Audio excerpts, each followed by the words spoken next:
Hi very warm welcome to the channel Shipra Mishra. This is Shipra Mishra और इंतज़ार हमारा ख़त्म हो चुका है क्योंकि हम आज स्टार्ट करने वाले इंडिगो और इसके साथ में फ्लेमिंगो का जो प्रोज सेक्शन है दैट मीन्स चैप्टर सेक्शन है वो हो जाएगा कंप्लीट, क्योंकि रैट रैप हमने ऑलरेडी अपलोड कर दिया था। वीडियो आपको कहीं ना कहीं तो मिल जाएगा, कभी ना कभी तो दिख ही जाएगा और आपको बस ये करना है कि ये वाले वीडियो को देखना है और इससे आपका पूरा जो चैप्टर सेक्शन है फ्लेमिंगो का वो हो जाएगा कंप्लीट। तो चलिए फटाफट से शुरू करते हैं। इंडिगो एक्चुअली लुई फिशर ने लिखा था, तो आप जरा फटाफट से ऑथर ओपी कर दीजिए चैट में, क्योंकि ये एक है ऐसी चीज, मतलब मेरे को मन नहीं करता चैप्टर को स्टार्ट करने का जब तक कि मैं ऑथर के बारे में थोड़ा ना बता दूं। तो आप ऑथर बिल्कुल ओपी कर दीजिए क्योंकि ऑथर काफी काम आने वाले हैं।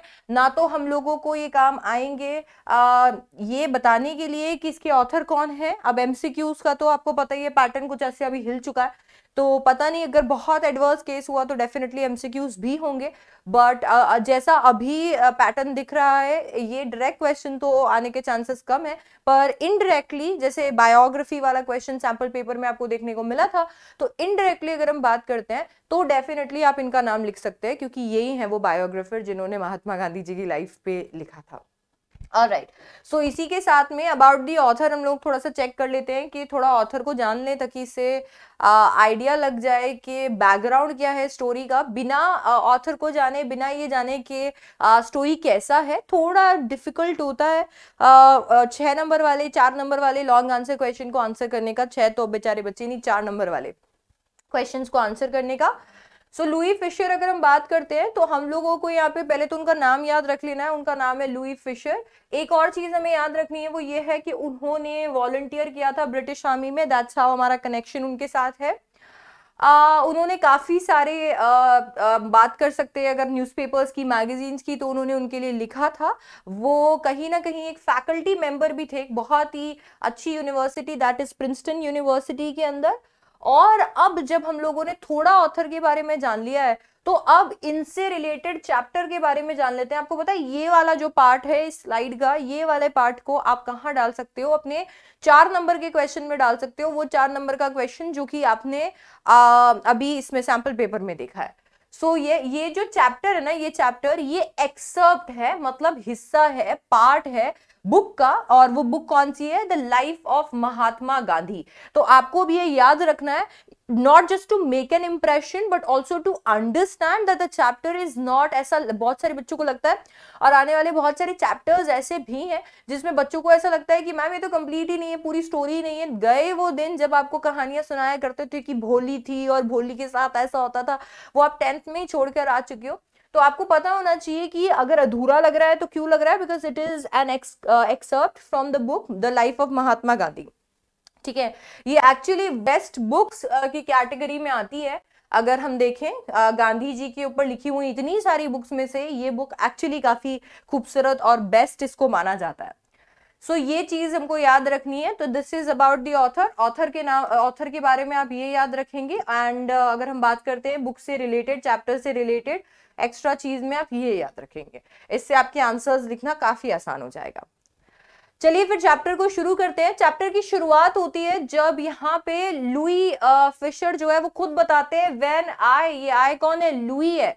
बोला कि जब मैं पहली बार गांधी जी से मिला था 1942 में, तो मैं उनके आश्रम में मिला था। आश्रम कहाँ है? सेवाग्राम में, सेंट्रल इंडिया में। और उन्होंने, जब वो उनसे मिले थे 1942 में, तो गांधी जी ने उनको बताया कि मैं बताता हूं तुमको कि मैंने कैसे डिसाइड किया कि ब्रिटिशर्स मुझे मेरे ही देश के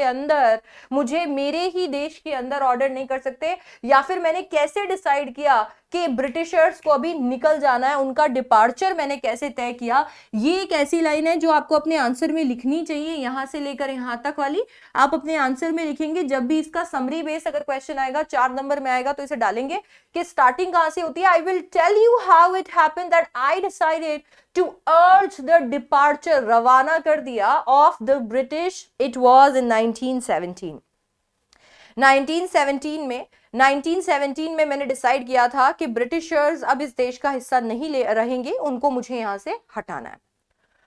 अब इसके बाद में उन्होंने बताया कि वो दिसंबर 1916 की एनुअल कन्वेंशन में गए थे इंडियन नेशनल कांग्रेस पार्टी के, जो कि लखनऊ में होना था। यहाँ पे 2301 डेलीगेट्स भी मौजूद थे और बहुत सारे विजिटर्स भी आए थे।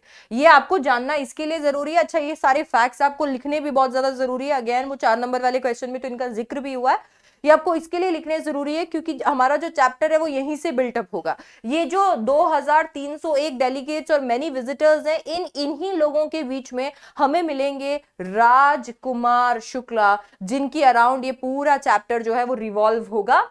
सो बोला कि बहुत सारे विजिटर्स आए थे और प्रोसीडिंग्स के दौरान गांधी जी ने बोला, अभी गांधी जी रिकाउंट करते हैं, याद करते हैं, वो बता रहे थे अपनी पूरी बात लुई को ताकि से वो अपनी पूरी बात लिख सके। तो गांधी जी कहते हैं कि इन्हीं प्रोसीडिंग्स के दौरान a peasant came up to me, एक पेजेंट, एक फार्मर जो था वो मेरे पास आया, looking like any other peasant in India, जो कि देश में कोई भी, मतलब ऐसा था कि उस टाइम पे ये सारे के सारे पेजेंट्स एक जैसे दिखते थे। उसके पीछे रीजन ये था कि सारे के सारे जो पेजेंट्स थे ये बेचारों को सताया गया था, इन लोगों को ये लोग टॉर्चर करते थे ब्रिटिशर्स वेरियस वेज से। सो कहीं ना कहीं उन्होंने बोला कि वहां पर एक पेजेंट था जो कि देश में किसी भी और पेजेंट जैसा दिखेगा, गरीब, वीक और सताया हुआ, और उसने क्या बोला, आई एम राजकुमार शुक्ला, कि मेरा नाम राजकुमार शुक्ला है। तो यहां पे गांधी जी बताते हैं कि उसी दौरान इसी नेशनल कन्वेंशन में वो राजकुमार शुक्ला जी से मिले थे। उन्होंने बताया, राजकुमार शुक्ला जी बोलते हैं, I am Rajkumar Shukla, I am from Champaran, मैं चंपारण से आया हूं, and I want you to come to my district, और मैं चाहता हूं कि आप मेरे साथ मेरी डिस्ट्रिक्ट चले। गांधी जी ने चंपारण के बारे में एक बार भी नहीं सुना था। गांधी जी को पता ही नहीं था, गांधी जी को आइडिया ही नहीं था कि चंपारण था क्या। It was in the foothills of towering Himalayas near the kingdom of Nepal. खूबसूरत सी जगह पे चंपारण स्थित था और गांधी जी ने अभी तक इसके बारे में नहीं सुना था। अब वहां पे कुछ परेशानी, अब वहां पर कुछ परेशानी चल रही थी, और वो परेशानी देखिए कहीं ना कहीं यहाँ पर लिखा हुआ है। पूरी बात हम लोगों को डेफिनेटली आगे चलकर पता चलेगी, बट अगर हम इंट्रोडक्टरी देखें तो यहाँ पे आपको थोड़ा अंदाजा लगेगा कि चंपारण के अंदर एक अरेंजमेंट हुआ करती थी। ये अरेंजमेंट आपने एक्चुअली बहुत सारे जो आप इंडिपेंडेंस के लिए मूवीज देखते हैं उनके अंदर भी आपने देखी होगी। लगान भी कहीं ना कहीं आपको धीरे धीरे जैसे जैसे हम चैप्टर में आगे बढ़ते जाएंगे आप उसके साथ कनेक्ट कर पाएंगे। तो अभी एंशिएंट अरेंजमेंट के द्वारा चंपारण के जो पेजेंट्स थे वो शेयर क्रॉपर्स थे ना। शेयर क्रॉपर्स का क्या मतलब है कि जो लैंड होगी वो कोई और ओन करेगा और ये लोग उस लैंड पे काम किया करते थे। एक टेनेंट के जैसे, जैसे एक किराएदार होता है जो किसी के घर में रहता है, ये लोग क्या करते थे, ये उस पे काम किया करते थे लैंड पे, और उस लैंड पे काम करके उसका रेंट उनको दिया करते थे। तो इसी को हम क्या बोलते हैं, शेयर क्रॉपर्स बोलते हैं। तो ये एक एंशिएंट अरेंजमेंट थी जिसके तहत चंपारण के जो पेजेंट्स थे वो सारे के सारे शेयर क्रॉपर्स थे। राजकुमार शुक्ला भी उनमें से एक थे। राजकुमार शुक्ला डेफिनेटली इलिटरेट तो लग रहे थे पर वो डिटर्मिन्ड बहुत थे। ऐसा नहीं था कि उनमें समझ ही नहीं थी, वो देखने से ही पता चल रहा था कि जरूर वो पढ़े लिखे तो नहीं है बट वो डिटर्मिन्ड बहुत ज्यादा है। वो पढ़े लिखे ना भी हो पर वो डिटर्मिन्ड है। वो वहां पर कांग्रेस सेशन में आए थे और वो कांग्रेस सेशन में इसलिए आए थे ताकि वो कंप्लेन कर सके ना इंसाफी के खिलाफ जो कि बिहार के अंदर लैंडलॉर्ड्स कर रहे थे। अब वो वहां आए होंगे, उन्होंने कंप्लेन की होगी इधर उधर, तो किसी ने बोल दिया कि वो देखो वहां पे गांधी है, तुम गांधी जी के पास जाओ, स्पीक टू गांधी, गांधी के पास जाओ, वो तुम्हारी मदद करेगा। राजकुमार ने भी आज तक गांधी जी का नाम नहीं सुना था क्योंकि किसी ने बोल दिया था कि वो गांधी है, आप वहां पर जाकर बात कीजिए। तो अभी वो भी वहां निकल लिए थे, उन्होंने भी सोचा कि कोई एक इंसान है आखिरकार जो कि मेरी मदद कर सकता है। सो यहां पर उन्होंने फाइनली क्या किया, यहां से वो गांधी जी के पास आए। अगर बाय चांस क्वेश्चन आता है कि किस तरीके से या तो चैप्टर की बिगनिंग हुई है या फिर किस तरीके से गांधी जी राजकुमार शुक्ला जी से मिले या फिर कन्वेंशन में गांधी जी से कौन मिला, तो ये आपको सब लिखना है कि वो राजकुमार शुक्ला जी मिले थे और यहाँ पर वो भी एक शेयर क्रॉपर थे। वो इलिटरेट और रेजोल्यूट जरूर थे बट इलिटरेट जरूर थे पर रेजोल्यूट भी थे, और वहां पर वो कंप्लेन करने आए थे। कैरेक्टर्स में हम यही चीजें हैं जो कि मेंशन करते हैं, तो कैरेक्टर स्केचेस में ये लिखना बहुत जरूरी होता है। एनीवे मूविंग ऑन, गांधी ने शुक्ला को बोला कि मेरा एक अपॉइंटमेंट है कानपुर में और फिर बहुत ही सारी जगह पे मुझे जाना है देश के। तो बोला कि मैंने कानपुर जाना है और मेरे को बहुत सारे जगह पे मेरा अपॉइंटमेंट है, मेरे को देश के कोने कोने में जाना है, सब जगह अपनी अपनी प्रॉब्लम्स चल रही हैं। तो शुक्ला जी ने क्या किया, शुक्ला जी हर जगह जहां पे वो जा रहे थे उनके पीछे पीछे वो चलने लगे। अब जैसे ही गांधी जी ने अपने सारे अपॉइंटमेंट्स कंप्लीट कर लिए थे, तो गांधी जी अपने आश्रम आ गए थे, दैट मींस अहमदाबाद वो आ चुके थे। शुक्ला जी ने तो उन्हें आश्रम तक भी फॉलो किया, वहां तक भी फॉलो किया, और पता नहीं कितने वीक्स तक वो गांधी जी को बिल्कुल छोड़कर नहीं गए। उसके बावजूद, उसके बाद में उन्होंने बोला फिक्स अ डेट, प्लीज एक डेट फिक्स कर लो, मेरी मदद कर दो। यहाँ पे राजकुमार शुक्ला जी की जो टेनासिटी थी, उनका जो परजीवरेंस उन्होंने वहां पे शो किया था कि वो बिल्कुल हार नहीं मान रहे थे, तो उन्होंने वो चीज जो शो की थी वो अपने आप में बहुत अच्छा था। वो काफी था किसी भी इंसान को किसी भी इंसान की मदद करने के लिए, कि ये इंसान मुझे हर जगह फॉलो किया है, इसने आश्रम में मेरा पीछा नहीं छोड़ा, ये इतने वीक से यहाँ पर है, जरूर प्रॉब्लम बड़ी होगी। गांधी जी ने देखा कि यहाँ पर ये इंसान जो है ये बहुत ही ज्यादा इसने परजीवरेंस शो किया। उनकी टेनासिटी को देखकर गांधी जी ने बोला कि मैं कैलकाटा जाऊंगा सच एंड सच डेट पे, वहां पे आ जाना, मुझसे मिलना और मुझे वहां से ले जाना तुम अपने चंपारण। बहुत सारे महीने बीत गए। शुक्ला अभी अपने हॉन्चेस पे बैठ के इंतजार कर रहे हैं। अब ये हॉन्चेस आपने बिल्कुल देखा होगा मीम में, जिसके अंदर वो ऐसे अनुष्का शर्मा जी जो है वो ऐसे बैठती है ना सुई धागा मूवी में, एकदम वही हॉन्चेस होते हैं। तो बोला यहाँ पे शुक्ला जी अपने हॉन्चेस पे बैठे हुए थे, जो कैलकाटा में अपॉइंटेड स्पॉट था वहां पे। इतने में गांधी जी आते हैं। अब उन्होंने वेट किया कि गांधी जी फ्री हो जाएं, उसके बाद में ही मैं इनको लेकर जाऊंगा। और जैसे ही गांधी जी फ्री हो गए थे, उन दोनों ने क्या किया, वो पटना के लिए वो ट्रेन में बैठ गए। अब यहाँ पे जब वो पटना के लिए ट्रेन में बैठे थे, तो अभी शुक्ला जी जो थे उन्हें एक लॉयर के घर लेकर गए। ये लॉयर और कोई नहीं, राजेंद्र प्रसाद जी थे, जो कि आपको पता है, जो कि प्रेसिडेंट बने ना तो सिर्फ कांग्रेस पार्टी के, पर हमारे देश के भी वो पहले प्रेसिडेंट थे। तो वो कांग्रेस पार्टी और हमारे देश के पहले प्रेसिडेंट बन गए। तो वही राजेंद्र प्रसाद है जहां पर राजकुमार शुक्ला जी गांधी जी को लेकर गए थे। राजेंद्र प्रसाद जी उस वक्त टाउन के बाहर थे, पर उनके सर्वेंट्स को पता था, वो सर्वेंट्स जानते थे राजकुमार शुक्ला को। उन्हें पता था कि ये जो है ये एक पुअर ह्यूमन है, पुअर फार्मर है, जो कि उनके मास्टर को आकर बड़ा परेशान करता है, रोज पोक करने आ जाता है, क्या हुआ साहिब करने आ जाता है।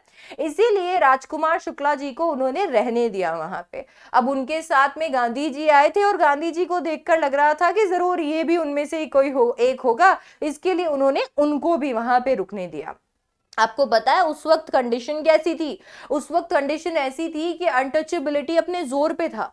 अनटचेबिलिटी ऐसा था कि अनटचेबिलिटी चल रहा था। आज हम लोग इन चीजों के बारे में बात करते हैं तो हमें ऐसा लगता है अरे मैम ऐसा कैसे हो सकता है, बट उस वक्त ये लिटरली एग्जिस्ट करता था। और आप सोचो, अभी वहां पे जितने सर्वेंट्स थे उन्हें आइडिया भी नहीं था कि गांधी जी कौन थे, तो उन्हें लगा क्या पता कोई अनटचेबल हो, अगर वेल को हाथ लगाने देंगे तो पूरा वेल गंदा हो जाएगा। इसीलिए उन्होंने गांधी जी को हाथ तक नहीं लगाने दिया, उनको परमिशन भी नहीं दी थी कि वो पानी निकाल सके वेल से, क्योंकि अगर कुछ भी ड्रॉप्स जो है वो इसमें गिर गई तो पूरा का पूरा पानी गंदा हो जाएगा। गांधी जी की सिंप्लिसिटी, राजकुमार शुक्ला को फॉलो करना, ये कहीं ना कहीं उन्हें बता रहा था कि जरूर ये तो कौन है, ये तो अनटचेबल है, क्योंकि अदरवाइज तो उन्हें कैसे पता चलेगा कि गांधी जी जो है वो अनटचेबल थे या नहीं थे। तो इसीलिए उन्होंने उसी से आइडिया लगा लिया और अपने वेल को प्रोटेक्ट करने के लिए वहां पे पानी की बूंद भी वहां से नहीं लेने दी, उनको बोला कि हम आपको पानी देंगे। सो ये बताता है उस टाइम के बारे में, उस ड्यूरेशन के बारे में जब हमारे देश के अंदर अनटचेबिलिटी चल रहा था और उसके बाद में इसे फॉरएवर के लिए खत्म करने के लिए सोचा गया हमारे फ्रीडम फाइटर्स के द्वारा। गांधी जी ने इसके बाद में सबसे पहले डिसाइड किया कि वो मुजफ्फरपुर जाएंगे। मुजफ्फरपुर जो कि चंपारण के रास्ते में आता था, वहां पर वो जाना चाहते थे। देखिए क्या होता है, गांधी जी आपको पता ही है अपने आप में बहुत बड़े एडवोकेट थे, बहुत नामचीन एडवोकेट थे। और मैं अपने एक्सपीरियंस से आपको बताती हूँ, हमारे पास में क्लाइंट्स आते हैं और क्लाइंट्स आकर कुछ तो स्टोरी बताते हैं और वो बोलते हैं हमारी मदद कर दो। हम लोग मदद करने के लिए ही हैं, प्रोफेशन में है ही इसके लिए, पर कभी भी क्लाइंट की स्टोरी पे बिलीव नहीं करते। क्योंकि कोई भी इंसान जो है, आप क्लाइंट छोड़िए, कोई भी इंसान जो है वो अपना साइड बताता है स्टोरी का, वो दूसरा साइड नहीं बताता। लोगों की आदत होती है स्टोरी को इधर उधर घुमाने की, जो कि हम अफोर्ड नहीं कर सकते। जज के सामने जाकर पता चले कि ये झूठ बोल रहा था, ऐसा कोई लॉयर अफोर्ड नहीं कर सकता। गांधी जी को पता था कि राजकुमार शुक्ला प्रॉब्लम में थे, पर राजकुमार शुक्ला उतने केपेबल नहीं थे कि वो इंटायर स्टोरी बता सके। इसीलिए गांधी जी ने डिसाइड किया कि मैं पहले मुजफ्फरपुर जाऊंगा, मैं पूरी स्टोरी जानूंगा, फैक्ट्स कलेक्ट करूंगा, और जब मैं फैक्ट्स कलेक्ट कर लूंगा तभी मैं वहां पर जाऊंगा प्रॉब्लम को सॉल्व करने के लिए। सो इसीलिए उन्हें लगा कि शुक्ला जी हो सकता है ऐसी इंफॉर्मेशन की इम्पार्ट करने के लिए, देने के लिए केपेबल ही ना हो। इसीलिए उन्होंने क्या किया, टेलीग्राम किया प्रोफेसर जेबी कृपलानी जी को, जो कि उस टाइम पे आर्ट्स कॉलेज के प्रोफेसर थे मुजफ्फरपुर के। और ये जेबी कृपलानी जी से मिले थे टैगोर शांति निकेतन स्कूल के अंदर। सो उन्होंने उनको टेलीग्राम किया कि मैं मुजफ्फरपुर आ रहा हूं, और इतने में वहां पर ट्रेन आ गई। आधी रात को ट्रेन अराइव हुई। ये 15 अप्रैल की बात है 1917, 15 अप्रैल 1917 की बात है। कृपलानी जी जो थे वो स्टेशन पे इंतजार कर रहे थे और उनके सारे के सारे स्टूडेंट्स वहां पे आए थे, क्योंकि कृपलानी जी को पता था कि गांधी जी कौन थे। वो उनका स्वागत करने के लिए वहां पर आए थे, तो उन्होंने वहां पर उनका स्वागत किया। और जेबी कृपलानी जी ने उन्हें स्टेशन पे अटेंड किया। तो ऐसा नहीं था कि किसी और ने कुछ नहीं किया, क्योंकि गांधी जी लगभग 2 दिन के लिए रहे प्रोफेसर मलकानी के घर में, जो कि टीचर थे एक गवर्नमेंट स्कूल के। सो अभी यहाँ पे जेबी कृपलानी जी ने उन्हें अटेंड किया, प्रोफेसर मलकानी के वो घर रहे। गांधी जी बताते हैं कि बहुत मतलब ये एक्स्ट्रा ऑर्डिनरी था। उस वक्त क्या होता था, कोर्ट्स जो थे वो ब्रिटिशर्स के थे, जजेस जो थे वो ब्रिटिशर्स थे, प्रोसिक्यूटर्स जो थे, गवर्नमेंट लॉयर्स जो थे वो ब्रिटिशर्स थे, कुछ इक्के दुक्के लॉयर्स मिलते थे देश के अंदर। तो जब भी कोई होम रूल का मतलब है हमारे देश का कोई लॉयर होता था, तो सारे लोग उसके अगेंस्ट चले जाते थे, क्योंकि ऐसा माना जाता था कि ये इंसान गवर्नमेंट के अगेंस्ट खड़ा है। कोई भी आम इंसान होम रूल के एडवोकेट्स को घर में हाबर नहीं करेगा। कोई भी एक इंसान ऐसा नहीं सोचेगा क्योंकि अभी उस इंसान ने उसको घर में हाबर किया तो फिर उसके बाद में अभी उसको ब्रिटिशर्स को जवाब देना पड़ेगा। कोई ऐसा नहीं चाहता था। इसीलिए बड़ा एक्स्ट्रा ऑर्डिनरी था कि एक गवर्नमेंट स्कूल के प्रोफेसर होने के बावजूद उन्होंने, आप सोचो कि एक ऐसे इंसान को हाबर किया था जो कि होम रूल का एडवोकेट था, होम रूल के एडवोकेट को हाबर किया था, जो कि एक्चुअली एक बहुत एक्स्ट्रा ऑर्डिनरी बात थी। In smaller localities, the Indians were afraid to show sympathy for advocates of the home rule, क्योंकि उन्हें लगता था कि ब्रिटिशर्स उनके साथ ना जाने इसके बाद में क्या करेंगे। सो ये काफी ज्यादा एक्स्ट्रा ऑर्डिनरी था। याद रखिएगा, जेबी कृपलानी और मलकानी में कंफ्यूज मत हो जाइएगा। कृपलानी जी जो थे वो उन्हें स्टेशन पे अटेंड करने आए थे, जबकि मलकानी जी के घर पे वो 2 दिन के लिए रहे थे। ये स्कूल के प्रोफेसर थे और वो कॉलेज में पढ़ाया करते थे। इसके बाद में क्या हुआ, अभी जैसे ही वहां पे मलकानी जी के घर पे वो रुके, गांधी जी के आने की ये खुशखबरी सबको पता चल गई थी। लोग एक्चुअली बहुत परेशान थे, लोग सच में बहुत ज्यादा फेस कर रहे थे। और जब लोगों ने सुना कि एक महात्मा आया है जो कि हमें बचाएगा। उन्हें लगा कि उनके लिए तो जैसे मानो कि कोई फरिश्ता उतर आया हो, कि कोई फरिश्ता हो जो कि उन्हें इन सारी प्रॉब्लम से निकालने वाला है। तो जैसे ही गांधी जी के एडवेंट, उनकी आने की खबर पहुंची और उनका मिशन जो था वो लोगों में स्प्रेड हुआ, शेयर क्रॉपर्स जो थे चंपारण के वो आने लगे कि वो उनसे मिलेंगे। कुछ पैदल आते तो कुछ किसी भी तरीके की कन्वेंस फैसिलिटी लेकर आते, क्योंकि उन्हें अपने चैंपियन से मिलना था, अपने फरिश्ते से मिलना था, उस इंसान से मिलना था जो कि उनकी मदद कर पाएगा। ये जो न्यूज थी उनकी यानी कि जैसे ही फैली, लोग बड़े एक्साइटेड हो गए थे और वो उनसे मिलने आए। मुजफ्फरपुर के लॉयर्स ने गांधी जी को फोन किया उन्हें ब्रीफ करने के लिए। देखिए, हर एक प्रोफेशन का एक कोड होता है, कोड ऑफ कंडक्ट होता है।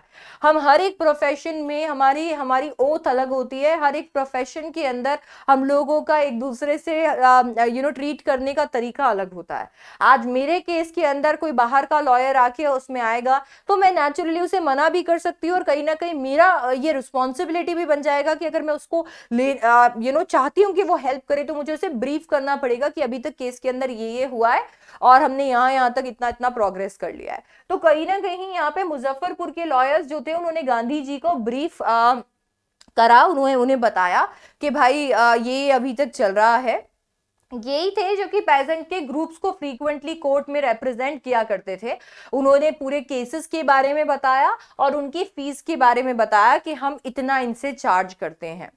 अब भगवान जाने उन्होंने ये फीस के बारे में क्यों बताया था, कहीं उन्हें ये तो नहीं लग रहा था कि गांधी जी उनके साथ में फीस को डिवाइड कर देंगे, गॉड नोस। तो उन्होंने अपने यहाँ पे फीस के बारे में बताया। Gandhi ji cheated the lawyers, Gandhi ji ने उन्हें फटकार लगाई, उन्हें बोला कि तुम सारी कमाई इनसे करोगे क्या, थोड़ी तो शर्म कर लो। ये शेयर क्रॉपर्स बेचारे, इनके पास पैसे नहीं है, ये इतना सब फेस कर रहे हैं और तुम इन्हीं से ये चीज को अभी यहां से इन्हीं से सारी की सारी फीस लोगे क्या।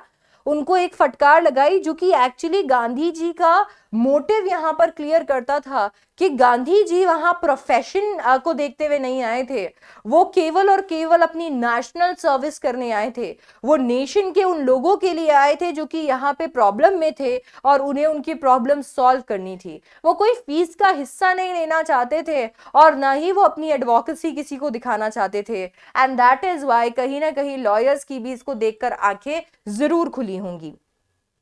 उन्होंने बोला कि मैं एक कंक्लूजन पे आया हूं। जैसे ही मुजफ्फरपुर के लॉयर्स ने उन्हें पूरी बात बता दी तो गांधी जी ने बोला कि मैं एक कंक्लूजन पे आया हूं और वो कंक्लूजन ये है कि इन लोगों को लॉ कोर्ट्स मदद नहीं कर सकते। और मैं आपको बताती हूं क्यों।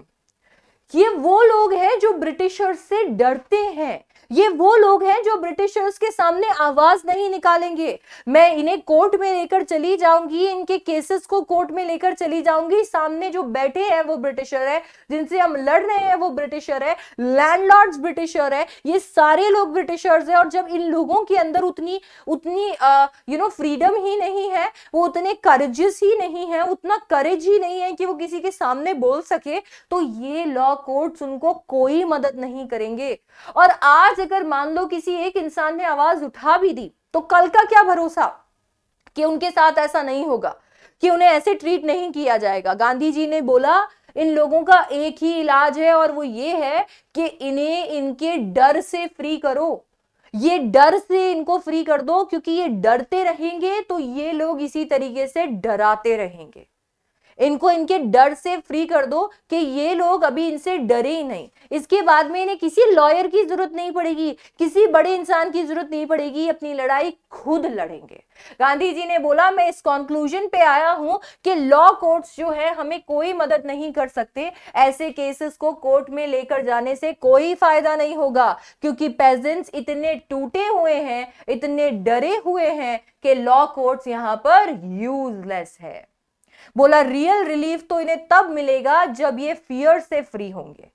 सो अभी बोला कि ये रिलीफ तो इन्हें तब मिलने वाला है जब ये फियर से फ्री होंगी। अब प्रॉब्लम क्या थी वो समझो कि एग्जैक्टली इशू क्या था। ये इशू को भी मैं आपको समझाती हूं, एक मिनट। सो अभी क्या हुआ था कि इन्होंने जो एरेबल, जो ऐसी लैंड थी जिसको आप क्या कर सकते थे, जिसको आप कहीं ना कहीं यूज कर सकते थे एग्रीकल्चरल पर्पसेस के लिए, उस पूरी की पूरी लैंड को इन्होंने छोटे छोटे एस्टेट्स में डिवाइड किया हुआ था। ये छोटे छोटे एस्टेट्स में इन्होंने डिवाइड किया हुआ था। अब ये छोटे छोटे एस्टेट्स जो थे, मतलब ब्रिटिशर्स देखो, देश हमारा है, लैंड हमारी है, पर ब्रिटिशर्स का कहना ये था कि ये लैंड हमारी है, ये एस्टेट्स हमारे हैं। तो इन्होंने क्या किया था, इनको छोटे छोटे एस्टेट्स में डिवाइड कर दिया। अब जैसे अजम्पशन ले लेते हैं कि एक एस्टेट की हम बात करते हैं, अब इस एक एस्टेट पे कोई ए नाम का इंसान जो है वो काम करेगा, तो ये पूरे के पूरे एस्टेट पे वो इंसान क्या करने वाला है, अपना काम करने वाला है, यहाँ पर अपनी जो भी उसको उगाना है वो उगाने वाला है। अब इस पूरे एस्टेट पे वो जो भी उगाएगा, यहां पर क्या था, यहां पर एक अग्रीमेंट हुआ था कि इस पूरे लैंड पे आप जो भी उगाओगे उसके 15% लैंड को अभी आपको यहां पर छोड़ना पड़ेगा सिर्फ इंडिगो के लिए। आप जो चाहो इस लैंड पे उगा दो, पर आपको 15% लैंड पे इंडिगो ही उगाना पड़ेगा। और वो इसके लिए जरूरी था क्योंकि हमारे शेयर क्रॉपर्स जो थे वो वहां पे किस कैपेसिटी में काम कर रहे थे, वो काम कर रहे थे एक टेनेंट के जैसे, एक किराएदार के जैसे। तो आपको रेंट देना पड़ेगा। तो आप रेंट की जगह क्या कीजिए, आप अपना पूरा जो लैंड है, मैं और अच्छे से आपको इसको समझा देती हूँ, पूरा कॉन्सेप्ट अभी समझ में आएगा।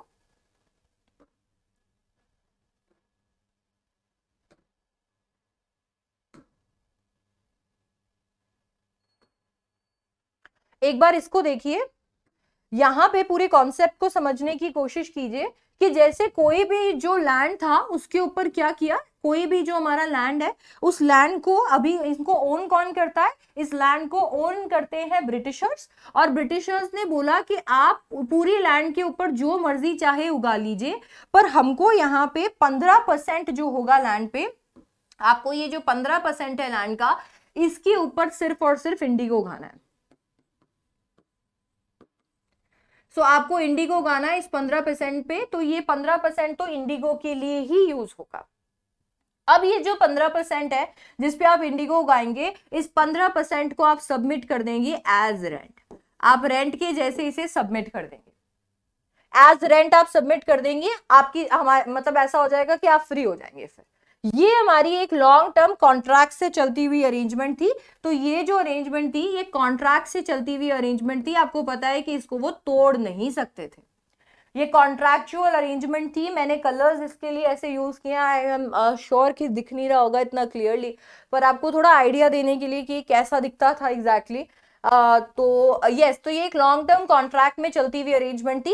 ये सारी की सारी अरेंजमेंट बहुत एकसम थी, बहुत इरिटेटिंग थी, बहुत टाइम वेस्ट करती थी, बहुत सारा यहाँ पे लैंड का कॉस्ट लगता था। क्यों लगता था? क्योंकि इंडिगो एक कमर्शियल क्रॉप था। मैं आपको बताती हूँ पूरी की पूरी स्ट्रैटेजी जो ब्रिटिशर्स की थी यहाँ पे। ये क्या था? ये एक कमर्शियल क्रॉप था। अब ये कमर्शियल क्रॉप था, दैट मीन्स इनको क्या करना था, इसको बेच के इनको पैसे लेकर आने थे। तो ये क्या करते थे, आपको पता है कि ब्रिटिशर्स के पास में इतने रिसोर्सेज नहीं थे, तभी तो इन्होंने कॉलोनीज बनाना स्टार्ट किया। तो ये इन लोगों से 15% लैंड पे इंडिगो उगवाते थे और उसको कलेक्ट करके ये क्या कर दिया करते थे, बाहर एक्सपोर्ट कर दिया करते थे। अब बाकी सारे देशों में इंडिगो का इस्तेमाल डाई के लिए किया जाता था, तो ये बड़े महंगे में वो बेचते थे। ओरिजिनल इंडिगो था तो महंगे में बेचते थे और कमा लेते थे। ये इनका अरेंजमेंट चल रहा था। आप सोचिए, लैंड हमारी, देश हमारा, लैंड हमारी, काम करने वाले हम, और फिर भी हमसे 15% पे इंडिगो उगा के ये रेंट के जैसे बाहर एक्सपोर्ट करते थे, पैसा भी खुद ले जाते थे। अब इसके ऊपर से आप सोचिए, इंडिगो एक ऐसा क्रॉप है जो कि सॉइल की फर्टिलिटी को एकदम से खत्म कर देता था। तो इन लोगों के लिए ये बहुत बड़ा इशू बन रहा था। ये जो अरेंजमेंट थी ये बहुत प्रॉब्लमैटिक थी। पर मैम इसमें प्रॉब्लम क्या है? इन लोगों ने कॉन्ट्रैक्ट किया है तो कॉन्ट्रैक्ट किया तो निभाना ही पड़ेगा। अभी प्रॉब्लम क्या हुई? प्रॉब्लम ये हुई कि ये अरेंजमेंट अच्छे से चल रही थी और इतने में ब्रिटिशर्स को पता चलता है कि जर्मनी ने सिंथेटिक इंडिगो बना लिया है। नेचुरली ओरिजिनल इंडिगो और सिंथेटिक इंडिगो में से सिंथेटिक इंडिगो सस्ता पड़ेगा, तो जिस मार्केट में ब्रिटिशर्स एक्सपोर्ट किया करते थे इंडिगो को, उस मार्केट को जर्मनी ने कैप्चर कर लिया।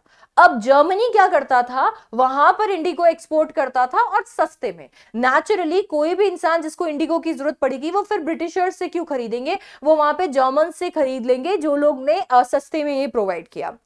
ब्रिटिशर्स को पता चल गया था कि ये जो उनका बिजनेस था ये इतना ज्यादा प्रॉफिटेबल नहीं चलने वाला था, तो उन्होंने सोचा कि अब इस इंडिगो का क्या करेंगे, ये एक्सपोर्ट का क्यों खर्चा लेंगे, क्योंकि कोई मतलब ही नहीं, हम कुछ कमा ही नहीं पाएंगे। तो उन्हें ये अरेंजमेंट क्या करनी थी, बंद करनी थी। उन्हें अभी भी अपना फायदा दिख रहा था, ये अरेंजमेंट उन्हें बंद करनी थी, इसमें भी उनका फायदा दिख रहा था। उन्होंने कहा कि इस अरेंजमेंट को हम बंद तो करेंगे पर थोड़े पैसे कमा लेते हैं। इन्होंने क्या किया, इन्होंने शेयर क्रॉपर्स को, जो हमारे पेजेंट्स थे वहां पे, उन पेजेंट्स को क्या बोला, उनको बोला कि हम आपको फ्री करना चाहते हैं इस कॉन्ट्रैक्ट से, हम आपको फ्री करना चाहते हैं इस कॉन्ट्रैक्ट से। ये बहुत खुशी की बात थी पेजेंट्स के लिए, क्योंकि उन्होंने सोचा कि अच्छी बात है यार, पूरा झंझट खत्म हो जाएगा। इसीलिए उन्होंने बोला कि पर अगर आप इससे फ्री होना चाहते हो तो ये एक कॉन्ट्रैक्ट है, आपको इससे फ्री होने के लिए हमें कॉम्पनसेट करना पड़ेगा, मुआवजा देना पड़ेगा। इसके लिए आप कॉम्पनसेट कर दीजिए, आप कॉम्पनसेट कर देंगे तो आप इस अरेंजमेंट से फ्री हो जाएंगे। लोगों को लगा कि ये तो बहुत अच्छी बात है, लोगों ने सोचा दिस इज गुड यार, अभी मैं यहाँ पे फ्री होने वाला हूँ इस अरेंजमेंट से, दिस इज ग्रेट, मेरे को तो यही चाहिए था, ये कौन इतनी झंझट करेगा। इसीलिए यहाँ पे हम दो पेजेंट्स की बात करते हैं। एक पेजेंट जो थे ये बेचारे भोले पेजेंट थे, ठीक है, तो ये बेचारे भोले थे। अब ये भोले पेजेंट्स ने क्या किया, इन्होंने सोचा कौन करेगा इतना झंझट, इन्होंने कॉम्पनसेशन पे कर दिया। तो इन्होंने पे कर दिया कॉम्पनसेशन, ये मस्त इन्होंने पैसा यहाँ पर पे कर दिया, बोला कि ये लो भाई ये आपका कॉम्पनसेशन। दूसरे हमारे जो पेजेंट्स थे ये चंटू पेजेंट्स थे, ये चंट थे एकदम। ये चंटू पेजेंट्स ने क्या बोला, इन्होंने बोला हम तो 1 रुपया नहीं देंगे। इन्होंने क्या कर दिया, इन्होंने हायर कर लिए लॉयर्स। इन्होंने बोला ठीक है भाई, तुमको ये लग रहा है ये कॉन्ट्रैक्ट है और हम तोड़ेंगे एंड ऑल, तो ठीक है हम लॉयर्स हायर कर लेते हैं पर हम कॉम्पनसेशन नहीं देंगे। ये चंटू पेजेंट से भी इन्होंने लॉयर तो हायर कर लिए थे, इन लोगों से भी पैसा निकालने के लिए ब्रिटिशर्स ने ठग्स को हायर किया। खूब पिटाई करते थे, खूब पिटाई करते थे और पिटाई कर करके इनसे पैसा निकलवाना चाहते थे। तो अभी तक ये चल रहा था। तो मैम अभी भी क्या प्रॉब्लम है, अभी ये प्रॉब्लम थी कि इन लोगों ने तो पैसा नहीं दिया था तो ये तो बचे हुए थे। जिन लोगों ने कॉम्पनसेशन का पैसा दे दिया था उन्हें पता चला कि जर्मनी ने सिंथेटिक इंडिगो बनाया है, और जैसे ही उन्हें पता चला कि जर्मनी ने सिंथेटिक इंडिगो बनाया है, उन्हें यह पता चल गया कि ब्रिटिशर्स तो उन्हें एनीवे छोड़ने वाले थे। ब्रिटिशर्स तो एनीवे उन्हें छोड़ने वाले थे, इनको तो लूट लिया गया है, ये कॉम्पनसेशन देने की जरूरत ही नहीं थी, क्योंकि कॉन्ट्रैक्ट का ब्रीच ये नहीं कर रहे थे, ब्रिटिशर्स करने वाले थे।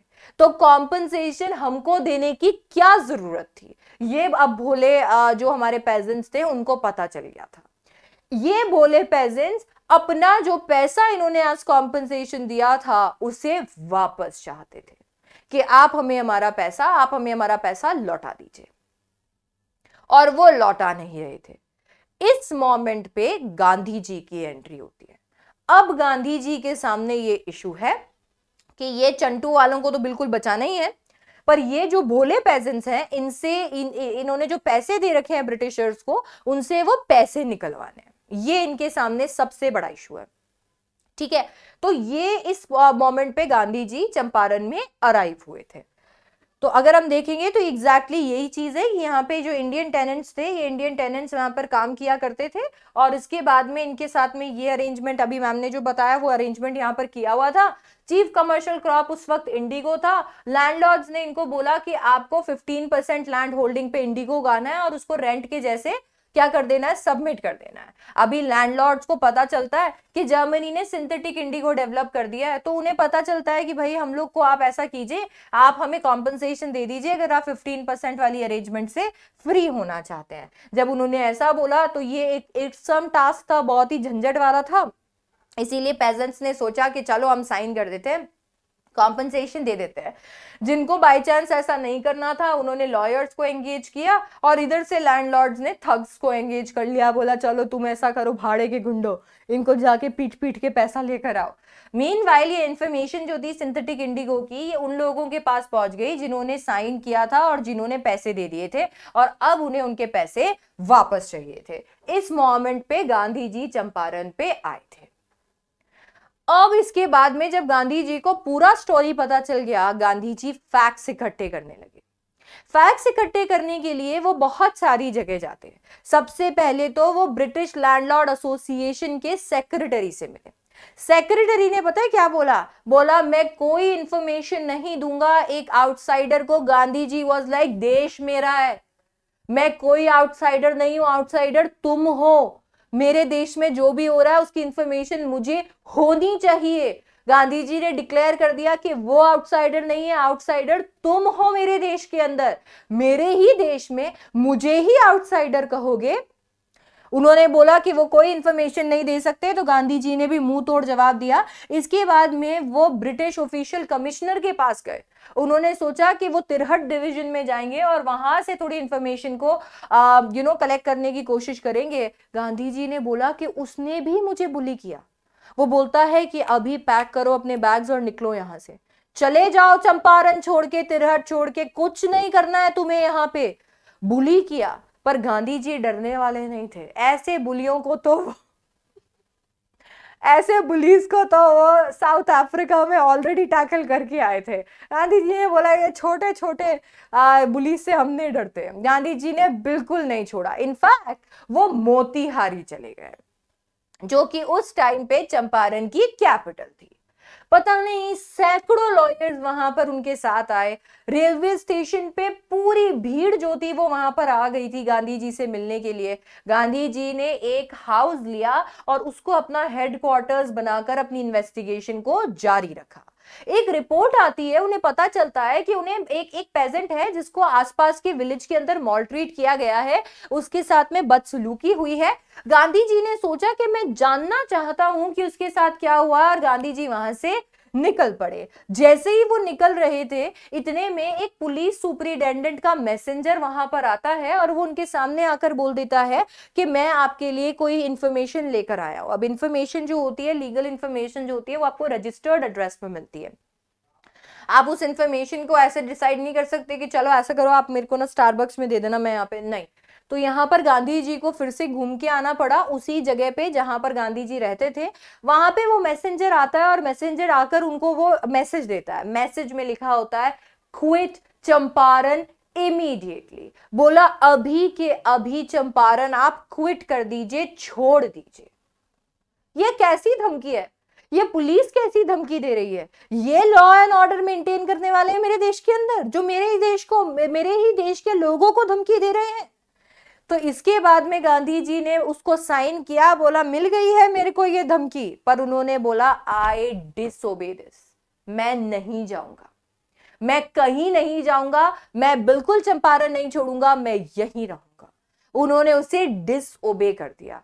बोला मैं बिल्कुल ये चीज मानता हूं कि आपने मुझे ये मैं रिसीट जरूर इस पे साइन कर देता हूं, पर मैं जाऊंगा कहीं पर नहीं। जैसे ही उन्होंने ये चीज बोला था, उन्हें समन मिल गए। समन होता है कोर्ट का बुलावा, कोर्ट बुलाती है तो जाना ही पड़ता है। तो बोला कि नेक्स्ट डे आपको कोर्ट में आना था। गांधी जी सारी चीजों को जानते थे।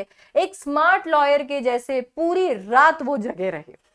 उन्होंने राजेंद्र प्रसाद को टेलीग्राफ किया। उन्होंने बोला राजेंद्र प्रसाद को कि तुम बिहार आ जाओ जल्दी से, इन्फ्लुएंशियल फ्रेंड्स को लेकर आना, अपने बाकी दोस्तों को, साथियों को लेकर आना। उन्होंने आश्रम में इंस्ट्रक्शंस बोले। उन्होंने वाइस रॉय को पूरी रिपोर्ट दी, क्योंकि वो आश्रम में बताना चाहते थे। उन्हें पता नहीं था कल क्या होने वाला है। हो सकता था कि जबरदस्ती ये लोग इन्हें जेल में डाल देते, तो आश्रम वाले सोचते गांधी जी आराम से चंपारण में, कौन बताएगा आश्रम में। इसीलिए उन्होंने आश्रम में भी ये पूरी बात टेलीग्राफ कर दी थी कि ऐसा ऐसा हुआ है, हो सकता है मुझे कल जेल हो जाए। उन्होंने राजेंद्र प्रसाद को बुला लिया था, क्योंकि वो खुद लॉयर थे और शायद उनको बेल करवाने के लिए एक और लॉयर की जरूरत पड़ती। इसीलिए उन्होंने क्या किया, उन्होंने राजेंद्र प्रसाद को भी बुला लिया कि तुम अपने इन्फ्लुएंशियल फ्रेंड्स को लेकर आ जाना। उन्होंने वाइस रॉय को भी पूरी बात बता के रखी थी, ताकि वो लीगली कहीं पे भी फॉल्ट में ना हो। जैसे ही सुबह हुई, सुबह पूरी मोतीहारी को एक अजीब सुबह देखने को मिली, क्योंकि पूरी मोतीहारी एकदम से पूरे पेजेंट्स के साथ में ब्लैक थी। There were so many people. ये खतरनाक भीड़ थी पेजेंट्स की कि उनको देखकर लगा कि गांधी जी ने सोचा कि भाई ये क्या हो रहा है, ये लोग क्यों आए यहाँ पे। वो बेचारे भूले थे, उन्हें गांधी जी के साउथ अफ्रीका का रिकॉर्ड नहीं पता था। उन्हें नहीं पता था कि गांधी जी खुद एक एडवोकेट थे, और इसीलिए वो वहां पर आ गए थे, क्योंकि उन्हें ये सुनने को आया था कि एक महात्मा उनकी मदद करने आया था, और वो महात्मा मुश्किल में है, वो अथॉरिटीज को लेकर मुश्किल में है, और हमें उसकी मदद करनी है। वो इतने सारे लोग थे और ऐसे धरने दे रहे थे कि कोर्ट हाउस में गांधी जी को ले जाना मुश्किल हो रहा था। पुलिस ऑफिसर्स देखकर एकदम से चौंक गए। वहां पे प्रोसिक्यूटर्स की हवा टाइट हो गई। उन्होंने बोला अरे अभी क्या हो रहा है ये। उसने जज को जाकर बोला कि सर ऐसा करते हैं, पोस्टपोन कर लेते हैं, बाहर देखो तो सही। सबने उठा के एक एक पत्थर मारा ना, सर फूट जाएगा अपना। वो एकदम से डर गया। इनफैक्ट पुलिस सुपरिटेंडेंट्स को हाथ जोड़ने पड़े गांधी जी के सामने कि कृपया करके मदद कीजिए और चलिए हमारे साथ में। क्राउड जाने ही नहीं दे रहा था गांधी जी को आगे। गांधी जी ने गब्बर इज बैक वाले सीन के जैसे वहां पर क्राउड को मैनेज किया, और मैनेज करके गांधी जी निकल पड़े कोर्ट की तरफ। जब वो कोर्ट में गए, वहां पे एकदम से ऑफिशियल जो थे, इनफैक्ट गांधी जी के बिना पावरलेस थे, उन्होंने उनको क्राउड को रेगुलेट करने में मदद किया। वो बहुत पोलाइट, बहुत फ्रेंडली थे। उन्होंने वहां पर ये चीज देखा था कि ये जो सारे के सारे इंडियंस है, ये इंडियंस एक साथ आए हैं। इंडियन यूनिटी को आप बिल्कुल नहीं छेड़ सकते। ये इंडियन यूनिटी है जो आज आपको देखने को मिल रही है। आज मेरा देश यहां पर खड़ा है, और ये सब कुछ पता चलता हो इससे या नहीं चलता हो, पर ये जरूर पता चलता है कि आधी लड़ाई यहां पर हम जीत चुके हैं, क्योंकि हमारे जो यहां पर पेजेंट्स थे वो फियरलेस एक्टिविटीज कर रहे हैं। वो वहां सामने खड़े हैं, वो अपने महात्मा के साथ खड़े थे, महात्मा के साथ खड़े थे, ब्रिटिशर्स के खिलाफ खड़े थे, जो कि अपने आप में आधी लड़ाई को जिता देता था। सो ये एक्चुअली बहुत बड़ी बात थी। गवर्नमेंट ये सारी चीज को देखकर एकदम से चौंक गई, कंफ्यूज हो गई, करे तो करे क्या। प्रोसिक्यूटर ने बोला कि अरे प्लीज ट्रायल को पोस्टपोन कर दो, आपका सर तो खुलेगा ही खुलेगा, पत्थरों से आप मेरा सर खुलवा दोगे पूरा का पूरा। अपेरेंटली उन्हें अपने सुपीरियर से बात कर दी थी कि ये कौन आ गया। आज तक उन्होंने भोले इंडियंस को फंसाया था, आज तक उन्होंने लॉ के बड़े बड़े पर्चे सुनाए थे और भोले इंडियंस को फंसाया था। अभी ये जिसके बारे में बात कर रहे थे, वो इंसान ना तो एक बहुत अच्छा लॉयर था, वो इंसान ना तो साउथ अफ्रीका के साथ खड़ा था, वो इंसान के साथ में पूरी जनता खड़ी थी। वहां पे गवर्नमेंट जो थी वो कहीं ना कहीं बैफल्ड फील करती है। उन्हें ऐसा लगता है कि ये इंसान है क्या, ये इंसान कौन है। और आपको पता है गांधी जी ने बोला अरे देरी किस बात की है, देरी किस बात की है, आ गया हूं ना मैं, ट्रायल शुरू करो। कैसे शुरू करे, उन्हें डर लग रहा था कि इस इंसान की पता नहीं क्या पावर है। गांधी जी गए और गांधी जी को सब पता था। गांधी जी ने बोला कि मैं प्ली करता हूं कि मैं गिल्टी हूं, मैंने डिसोबे किया ऑर्डर को, पर मैं नेशनल सर्विस पे था, मैं मेरे देश की सर्विस पे था, और अगर मैं मेरे देश की सर्विस के लिए होऊंगा तो कोई भी चीज मेरे लिए सेकेंडरी होगी। मैंने बिल्कुल डिसोबे किया है ऑर्डर को, पेनल्टी बोलिए। जज वाज लाइक भाई तू आ जा और आप ही आकर यहाँ पे प्रोसिक्यूटर बन जाओ, आप ही जज बन जाओ, यहाँ पर आप ही यहाँ पर विक्टिम बन जाओ, आप ही यहाँ पे डिफेंडेंट बन जाओ। क्या चल रहा है गांधी जी, हाँ आपको ये सब कुछ ही आता है क्या। अभी जज को भी नहीं पता था कि गांधी जी को इतना सब पता है। पहले के टाइम पे लोगों को सिविल रॉन्ग के लिए कोई एक ऐसी चीज जिसके लिए पेनल्टी से उसे सही किया जाता है, लोगों को जेल में भर दिया जाता था। गांधी जी को पता था कि उन्होंने कोई क्रिमिनल एक्टिविटी नहीं की थी, इसीलिए किसी भी सूरत में वो जेल में तो नहीं जाने वाले थे। गांधी जी को ये चीज पता थी, and that is why Gandhi ji ने बोला पेनल्टी बोल दो, मैं पेनल्टी चुका देता हूं, मैंने डिसोबे किया है। सो गांधी जी ने बिल्कुल यहां पर यह चीज बोली थी कि मैंने डिसोबे किया था ऑर्डर को, इसके लिए मैं गिल्टी हूं और मैं इसके लिए ऐसा कह रहा हूं। मैं इसलिए ऐसा कह रहा हूं क्योंकि मैं एक ऐसा एग्जाम्पल सेट नहीं करना चाहता जो कि लॉ ब्रेक करता हो, चाहे लॉ कैसा भी हो, मैं साथ हूं। और मैं एक ऐसा एग्जाम्पल सेट नहीं करना चाहता, सिर्फ इसलिए मैं यहां पर इसको गिल्टी, अपने आप को गिल्टी मानता हूं कि मेरे से गलती हुई है और आप मुझे यहां पर पेनल्टी जो भी है आप बता दीजिए। उन्होंने बोला कि यहां पे उन्होंने नेशनल सर्विस के लिए ऐसा किया था, वो कभी भी कुछ भी होगा तो अपने कॉन्शियंस की वॉइस पे ध्यान देंगे, और उनका कॉन्शियंस कह रहा था, सोल कह रहा था कि देश पहले है। उन्होंने पेनल्टी के लिए बोला तो मैजिस्ट्रेट ने बोला कि अभी मैजिस्ट्रेट वाज लाइक करे तो करे क्या, अभी क्या इशू है, कैसे इसको सॉल्व करे। मैजिस्ट्रेट ने बोला 120 मिनट्स के लिए के बाद में मैं आपको बताऊंगा कि एग्जैक्टली क्या होने वाला है, मैं जजमेंट तब दूंगा, आप ऐसा कीजिए 120 मिनट्स के लिए बेल ले लीजिए। गांधी जी ने बोला नहीं चाहिए, कोई बेल नहीं चाहिए, मुझे क्यों बेल चाहिए, काहे की बेल चाहिए, बैठा हूं मैं यहां पर, लेकर आओ 120 मिनट्स के बाद में कोई भी तुम्हें जजमेंट लेकर आनी है। जज ने बोला अरे प्लीज चले जाओ, मैं तुमको फ्री करता हूं 120 मिनट के लिए, जाओ यार तुम। अभी जज बोल रहा था कि इसको सब पता है, वो कहीं से भी इनके साथ में लीगली नहीं खिलवाड़ कर सकते। जज ने बोला जाओ भाई तुम चले जाओ 120 मिनट के लिए, मैं फ्री करता हूं तुम्हें। 120 मिनट के बाद में जब गांधी वापस से कोर्ट रिकन्वीन हुआ तो जज ने बोला कि अभी हम किसी नतीजे पे नहीं पहुंचे हैं, अभी हम सेवरल डेज के बाद में जजमेंट सुनाएंगे। ये कैसा कोर्ट है, ये कैसा कोर्ट है जिसमें जज कह रहा है कि मेरे से अभी कुछ नहीं हो पा रहा है, अभी सेवरल डेज के बाद में। चलो कोई बात नहीं, आपने तारीख पे तारीख मार दी, कोई दिक्कत नहीं है। ये कैसा कोर्ट है जो कि लिबरेट कर रहा है कि अभी सेवरल डेज के बाद में आपको प्रोनाउंस किया जाएगा, आपको बताया जाएगा कि क्या जजमेंट है, तब तक के लिए आप फ्री हो। अरे भाई उनको फ्री कर दिया था, बोला अभी कुछ दिनों का कुछ नहीं पता है, थोड़े दिनों के अंदर हम आपको बताएंगे, तब तक के लिए आप फ्री हो। ये कैसा केस था, गांधी जी को कहीं ना कहीं लग रहा था कि ये लोगों का केस वीक है, ये लोग उनका कुछ नहीं बिगाड़ सकते, पर कहीं ना कहीं उनके ऊपर सारे पेजेंट्स की जिम्मेदारी थी। जैसे ही वो कोर्ट से वापस आए, राजेंद्र प्रसाद, ब्रिज किशोर बाबू, मौलाना मजहरुल हक, सेवरल अदर प्रोमिनेंट लॉयर्स जो थे वो वहां पे आ गए थे बिहार से। उन्होंने गांधी जी से बात की और उन्होंने बोला, गांधी जी ने उनसे पूछा, बोला क्या करोगे तुम अगर मुझे जेल हो जाती है, अगर मुझे जेल हो जाती है, मान लो कि ये मेरे खिलाफ जाता है, मुझे जेल हो जाती है, तो तुम क्या करने वाले हो। तो इतने में एक सीनियर लॉयर ने बोला घर चले जाएंगे, और क्या करेंगे, जब आप ही को जेल हो गई तो हम रुक के क्या करेंगे, हम भी घर चले जाएंगे। उन्होंने ये बोला कि अभी हम घर चले जाएंगे और दैट्स इट, ऐसा। What about the injustice to the sharecroppers, Gandhi demanded. तो बोला शेयर क्रॉपर्स का क्या, वो जो उनके साथ इनजस्टिस हो रही है उसका क्या, आप उनके लिए नहीं रुकोगे।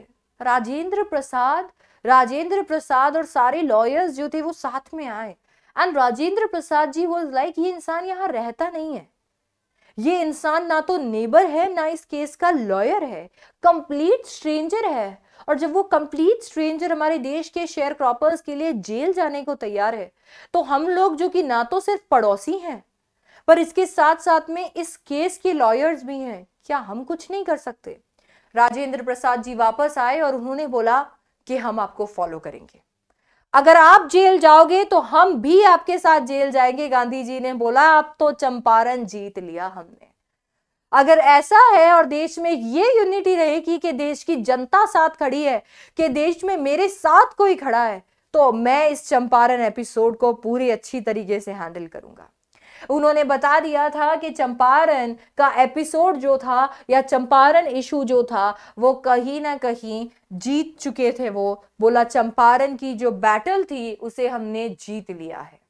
उन्होंने एक पेपर पे सारी चीजों को, मतलब यहाँ पर ग्रुप्स में सबको डिवाइड किया, पेयर बनाया, बोला कि ईच पेयर कब कब कोर्ट में अरेस्ट होगा। वो इसके लिए क्योंकि जो भी लोग पीछे रुकेंगे वो सारे के सारे लोग कोई ना कोई अरेंजमेंट करके आएंगे। मुझे अगर जेल हो गई तो मेरे बाद में आप ये करेंगे, फिर आप जेल में आएंगे, फिर आप ये करेंगे, फिर आप ये आएंगे। उन्होंने सारी प्लानिंग बना ली थी और कुछ दिनों के बाद में पता चला गांधी जी को एक रिटन कम्युनिकेशन मिलता है मैजिस्ट्रेट का ये कहने के लिए कि लेफ्टिनेंट गवर्नर ने केस वापस ले लिया।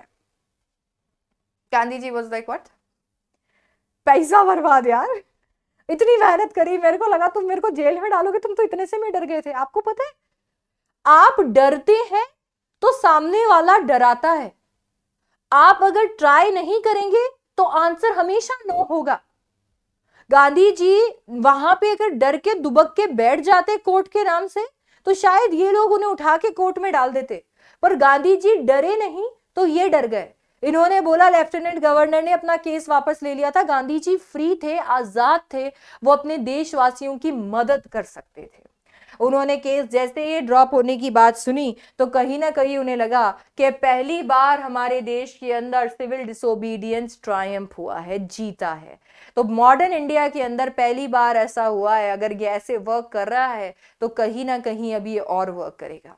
गांधी और लॉयर्स जो थे अब गए थे, उन्होंने इंक्वायरी बिठाई, सारे के सारे जितनी भी गवाहियां थी वो सारे डिपोजिशंस उन्होंने इकट्ठा किए, सारे के सारे लोगों के डिपोजिशन के नोट्स बनाए, डॉक्यूमेंट्स को कलेक्ट किया। पूरा का पूरा एरिया दिख रहा था जैसे कि पूरे के पूरे एरिया में एक्टिविटी चल रही थी इन्वेस्टिगेटर्स की। लैंडलॉर्ड्स वहां पर खड़े थे और वो देख रहे थे, सारे लोग इधर भाग रहे थे उधर भाग रहे थे, इन्वेस्टिगेशंस चल रही थी, डॉक्यूमेंट्स को इकट्ठा किए जा रहा था। ये ऐसे ऐसे प्रोटेस्ट जो थे, ये ऐसी ऐसी चीज जो ये कर रहे थे, ये अभी तक लैंडलॉर्ड ने नहीं देखी थी। और जून में ही गांधी जी को फिर बुलाया गया। इस बार गांधी जी को सर एडवर्ड गेट ने बुलाया था, जो उस टाइम लेफ्टिनेंट गवर्नर थे।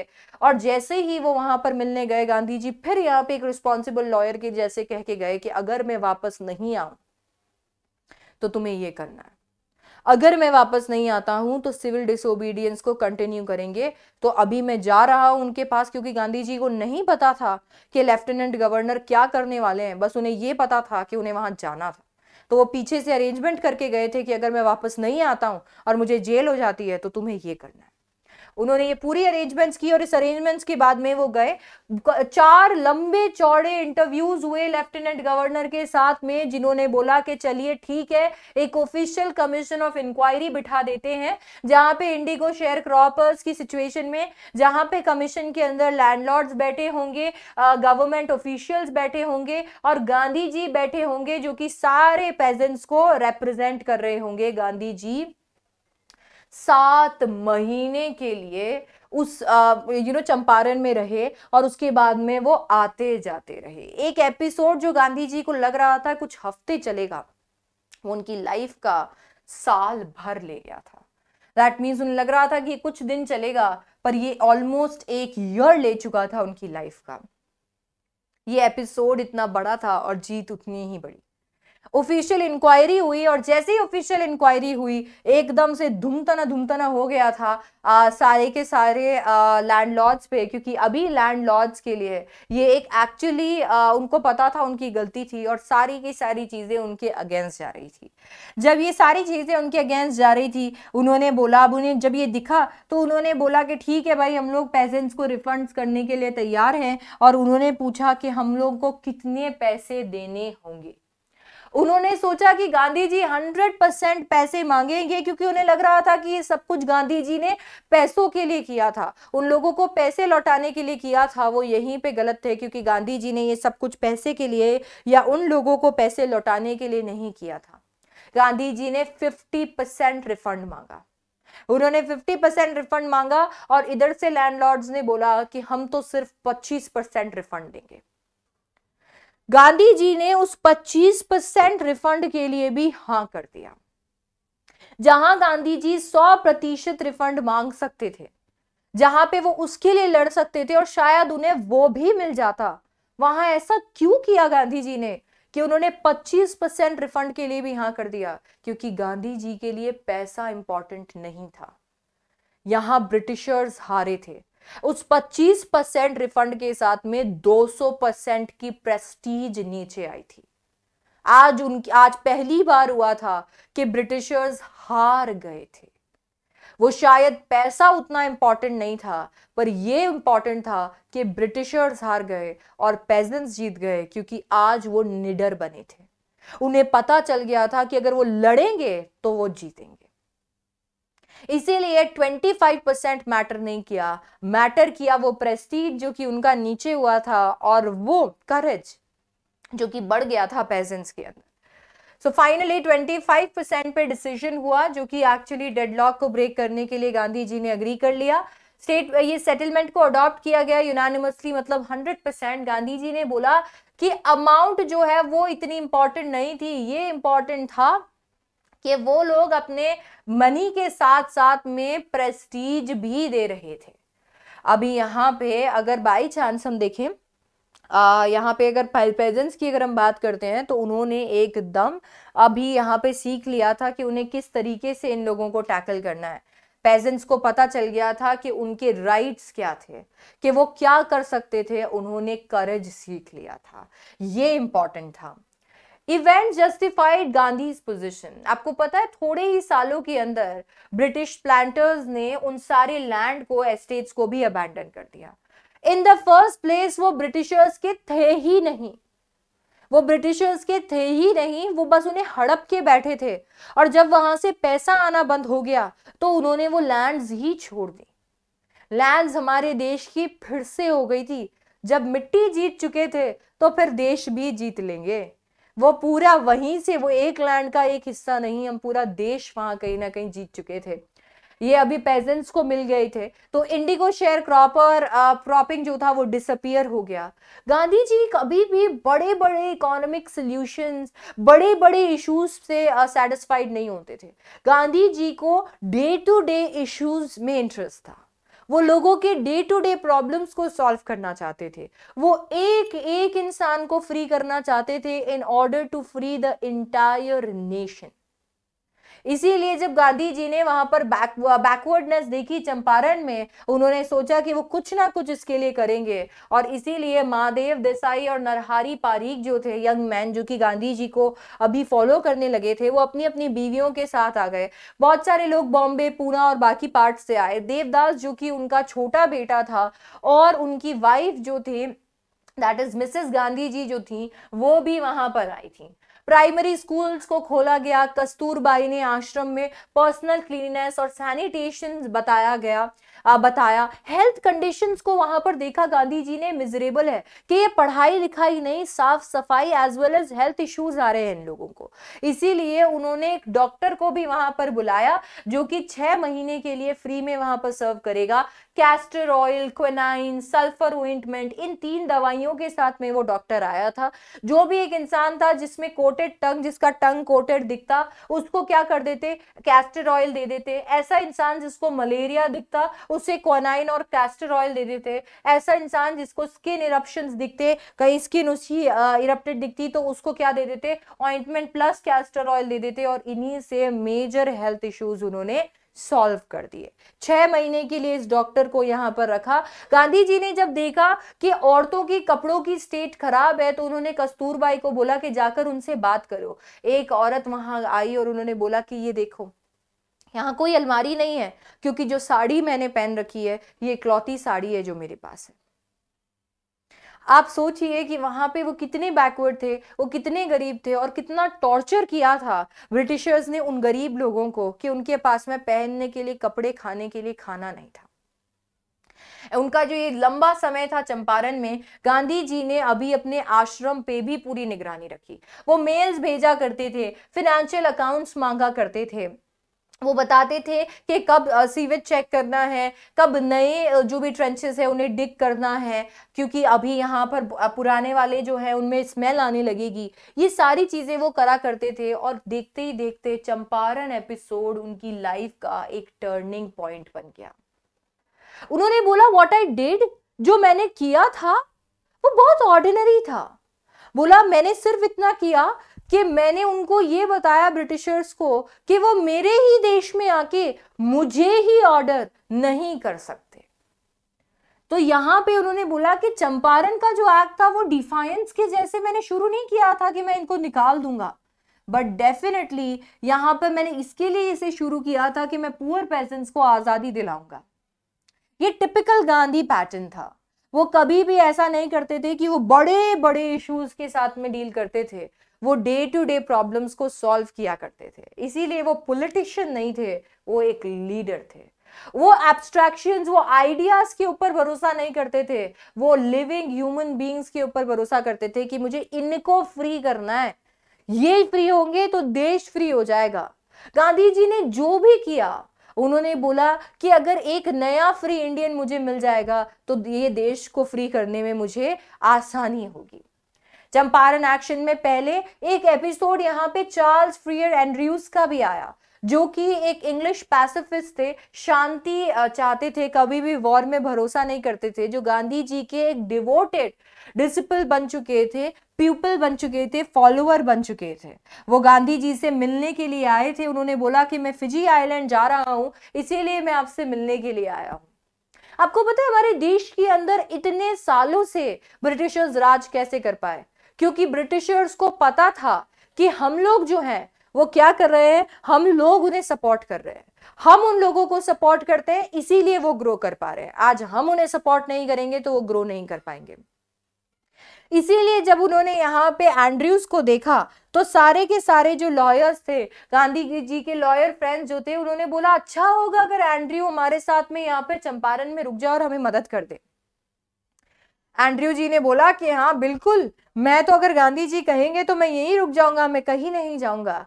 गांधी जी ने बोला रुको, तुम्हें क्या लगता है कि एंड्रयूज इंग्लिश मैन है तो तुम उनको प्रॉप के जैसे यूज करोगे, उनके कांधे पे रख के बंदूक चलाओगे? का यहाँ पे एंड्रयू को प्रॉप समझने की जरूरत नहीं है। तुम कितने बुजदिल हो, तुम कितने वीक हो एट हार्ट। हम लोग यहाँ पे सच के लिए लड़ाई कर रहे हैं, और सच के लिए लड़ाई करने के लिए इसकी जरूरत नहीं है कि तुम यहाँ पर किसी और का इस्तेमाल करो और उससे लड़ो कि हमारे साइड में भी एक ब्रिटिशर है तो हम लोग इसमें जीत जाएंगे। तो बोला कि तुम ये मत सोचो कि एंड्रयूज को तुम प्रॉप के जैसे यूज करके जीत जाओगे, सच अकेला काफी होता है जिताने के लिए। जब उन्होंने ये बोला तो इतने में यहाँ पर राजेंद्र प्रसाद जी ने बोला अरे यार, इन्होंने तो हमारा माइंड अच्छे से पढ़ लिया था, हम इसके लिए तो रोक रहे थे एंड्रयूज को। तो अभी इसीलिए उन्होंने बोला वी हैड नो रिप्लाई, हमारे पास कोई रिप्लाई नहीं था। गांधी जी ने इसी तरीके से आत्मनिर्भर होने का, सेल्फ रिलायंट होने का लेसन वहां पर दिया।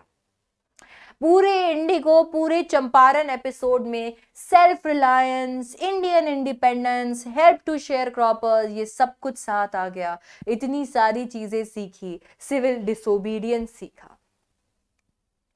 Indigo Indeed was a chapter जो कि आपको क्लास 10th की जो हिस्ट्री है, नेशनलिज्म इन इंडिया, वो याद दिला रहा होगा। चैप्टर काफ़ी ज़्यादा इंटरेस्टिंग है बिकॉज इसको ये एक बायोग्राफी है जो कि लुई फिशर ने लिखी थी, और अगर आप इसे लिटरेचर के सेंस में देखेंगे तो काफ़ी खूबसूरत चैप्टर है। हाउएवर इसके अंदर ऐसा कोई स्टोरी नहीं है जिससे आप एकदम से एक्साइटेड होकर पढ़ लो, तो ये चैप्टर इसीलिए सबसे ज़्यादा टफ भी है। बहुत सारे बच्चों को चैप्टर समझ में भी नहीं आता है और बहुत सारे बच्चों को इसके आंसर लिखने भी नहीं आते हैं। इसी से मुझे याद आया, क्या ख्याल है आपका अगर मैं आपको आंसर राइटिंग सिखाऊं तो ये भी मुझे कमेंट सेक्शन में बताओ कि आप कैसे आंसर्स लिखते हो, या आपके वर्स्ट फियर्स क्या है आंसर्स को लेकर। फिर मैं उन सारी चीज़ों को अपने आंसर राइटिंग के वीडियो के अंदर डेफिनेटली कवर करूंगी। आई होप आपको आज का वीडियो पसंद आया होगा।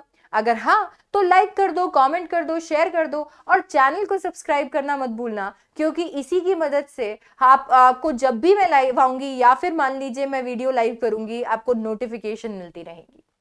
So I'll see you in the next one. Bye bye. Take care. See you. Sayonara.